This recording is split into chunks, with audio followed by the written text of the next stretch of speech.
दोस्तों, आज का वीडियो हमारा महानदी, मुख्यतः महानदी, ब्राह्मणी और स्वर्ण रेखा नदियों पर होगा। रिवर पर डिस्कस करने से पहले मैं कुछ ज्योग्राफिकल फीचर्स पे बात करना चाहूँगा। पिछले वीडियो में मैंने बताया था कि ये रेंज, जो विंध्यन रेंज है, जो उत्तर भारत और दक्षिण भारत को विभाजित करती है, ये प्राचीन काल से विभाजित करती आ रही है। ये रेंज गुजरात में स्टार्ट होती है और सासाराम बिहार तक ये जाती है। ये जो हमने डार्क में जो दिखाया हुआ है, ये कैमूर हिल्स कहलाती है और ये इसी का एक्सटेंशन है आगे जाके। उसके बाद में ये जो चार डॉट मैंने दिखाए हुए हैं, ये सतपुड़ा हिल्स है। सतपुड़ा हिल्स ऐसे नहीं कि चार डॉट है, ये और छोटी छोटी है, लेकिन मुख्यतः इन चार पहाड़ियों में, चार हिल रेंजेस में है। जिससे पहली है राजपीपला, दूसरा ग्वालीगढ़ जो महाराष्ट्र और एमपी में आती है, तीसरी महादेव जो महादेव हिल्स है। उस पर दोस्तों पंचमढ़ी बायोस्फीयर रिजर्व है और धूपगढ़ी सबसे ऊंची चोटी यहीं पर है और एक हिल स्टेशन भी है। उसके बाद में आता है कैमूर हिल्स। कैमूर हिल्स जो है वो विंध्यन और सतपुड़ा का जंक्शन पॉइंट भी कहलाता है। अब इस पे एक पॉइंट है अमरकंटक। वहाँ से देखिए आप, एक तो निकल जाती है नर्मदा नदी, दूसरी निकलती है सोन। अब सोन और जो कैमूर हिल्स है उसको आप देखिए कि कैमूर के जो एकदम दक्षिण में सोन नदी बह रही है और यहाँ से एक रिवर और निकलती है, जो अमरकंटक से नहीं निकलती, लेकिन हसदो रिवर यहीं कैमूर हिल से निकलती है। अब यहाँ पे एक कॉन्सेप्ट और मैं बताना चाहूँगा कि दो टाइप के कोल है। एक तो दामोदर वैली, ये जो दामोदर वैली यहाँ से है, दामोदर रिवर जो लगभग छोटा नागपुर पठार से होकर जाती है, और दूसरी है ये जो महानदी, सोन और वर्धा, इन नदियों पर कुछ कोलफील्ड्स यहाँ पर भी है। तो जो कोलफील्ड यहाँ के हैं उनको बनने में थोड़ा ज़्यादा समय लगा है। वो हाई प्रेशर और हाई टेम्परेचर पर वो कोल बनाया है, लेकिन ये जो कोल है वो उस क्वालिटी का कोल नहीं है, ये कम टेम्परेचर और प्रेशर का कोल है। तो ये कोल मेटलर्जिकल कोल है, मतलब ये आयरन एंड स्टील इंडस्ट्री में काम आता है, और ये जो कोल है वो पावर जनरेशन में काम आता है, इसमें एस कंटेंट भी ज़्यादा होता है। तो जो दामोदर वैली है, वो दामोदर वैली के मेन कॉन्फ्लिक्ट्स हो गए, जैसे झरिया, बोकारो, रानीगंज, कर्णपुरा। ये सीरीज़ पे देखोगे आप, ये सीरीज़ पे ही आपको दामोदर वैली पे मिलेंगे।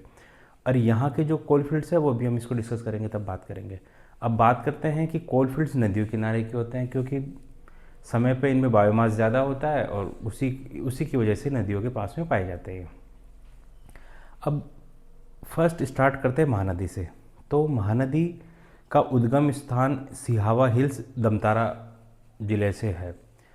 महानदी यहाँ से स्टार्ट होती है। अब एक चीज़ और आप यहाँ पे ध्यान दीजिए कि जो छोटा नागपुर का जो पठार है, छोटा नागपुर का पठार लगभग आप ये मान लीजिए कि झारखंड जो है वो लगभग छोटा नागपुर पठार का भाग है। लगभग 80% आप मान लीजिए कि वो छोटा नागपुर झारखंड में है, और उसका कुछ एरिया आता है वो हमको उड़ीसा में देखने को मिलता है।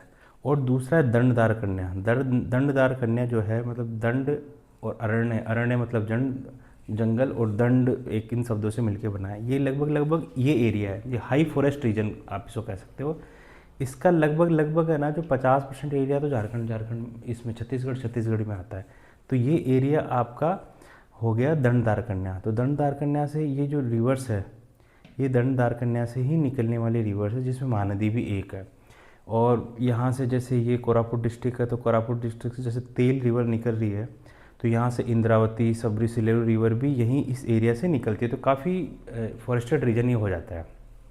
ठीक है, अब हम महानदी पे बात कर रहे थे। तो महानदी में जो उसकी सबसे पहली सहायक नदी है वो शिवनाथ, जिसको शिवनाथ भी बोलते हैं। इसकी बैंक्स पर यहाँ पर भिलाई स्टील प्लांट है। फिर हम आगे चलते हैं। आगे चलने पर यह है हसदो रिवर कैमूर हिल्स के पास से निकलती है।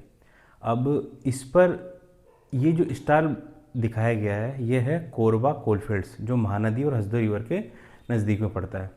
उसके बाद में अगली सहायक नदी है मांड जो सहायक नदी है वो ये ग्रीन मैंने जो डॉट दिखाया हुआ है, मतलब ये हाई फॉरेस्टेड रीजन से पास होती है। उसके बाद में इब रिवर जो है वो यहीं छत्तीसगढ़ से निकलती है, और इस पे एक कोलफील्ड्स है, इब कोलफील्ड्स, फेमस कोलफील्ड्स है।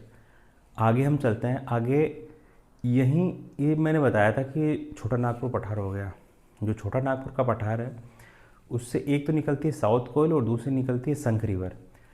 एक नॉर्थ कोयल थी जो सोन नदी की सहायक नदी बन गई थी, और साउथ कोयल आके ये ब्राह्मणी नदी की, संख प्लस साउथ कोयल ये मिला के ब्राह्मणी नदी को बना रही है। और ये जो स्टार मार्क है ये तालसर कोलफील्ड से काफ़ी इंपॉर्टेंट कोलफील्ड है। उसके बाद में ये आगे जाके ये महानदी की ट्रिब्यूटरी नहीं है, आगे जाके ये यहाँ पर बंगाली खाड़ी में मिल जाती है। अब हम इसी पे स्टिक रहेंगे, महानदी पर ही। अब इसके बाद में हम इसकी राइट बैंक ट्रिब्यूटरीज की बात करते हैं। उसमें है जोक, ओंग और तेल। अब दोस्तों आपने देखा होगा कि जो महानदी की सहायक नदियाँ है उनका नाम थोड़ा सा अलग है और छोटा नाम भी है। ये इसलिए क्योंकि इसका नाम कहीं संस्कृत से ऐसा नहीं लिया गया, यहाँ की जो लोकल आदिवासी जनसंख्या थी उन्हीं के द्वारा इसका नाम दिया गया है।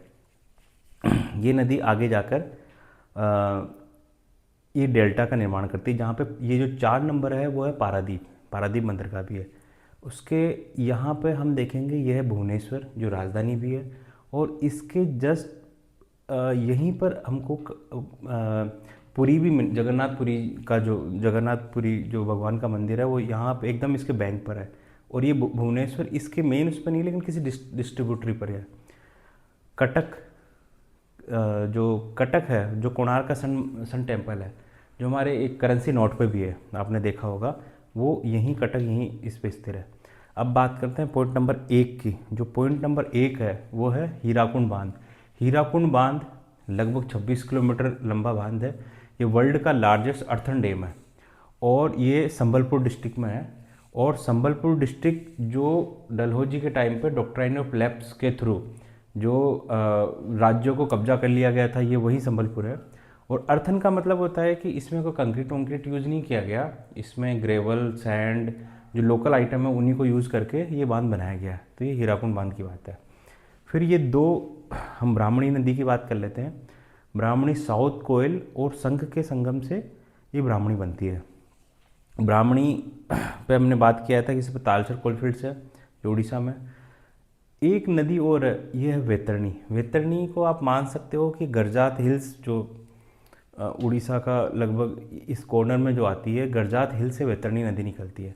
और इन दोनों के जब ये दोनों मिलती है तो इसके डेल्टा रीजन पर एक है भितरकनिका नेशनल पार्क, और यहाँ पर गरीमाथा मेराइन वाइल्ड लाइफ सेंचुरी भी है।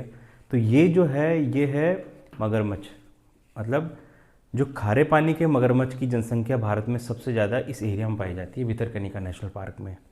और ये गरीमाथा मेराइन वाइल्ड लाइफ सेंचुरी, ये ओलाइव विल्ले टर्टल है जो यहाँ पर इसके किनारों पर ये अरीबाड़ा बोलते हैं इसको, एक बड़ी संख्या में ये बच्चे पैदा करते हैं, अपने अंडे देते हैं यहाँ पर। तो ये दो की पोजीशन है, Bhitarkanika national park, largest salt crocodile, और ये ओलाइव विल्ले टर्टल की मास नेस्टिंग, मतलब बहुत बड़ी संख्या में ये अंडे देते हैं।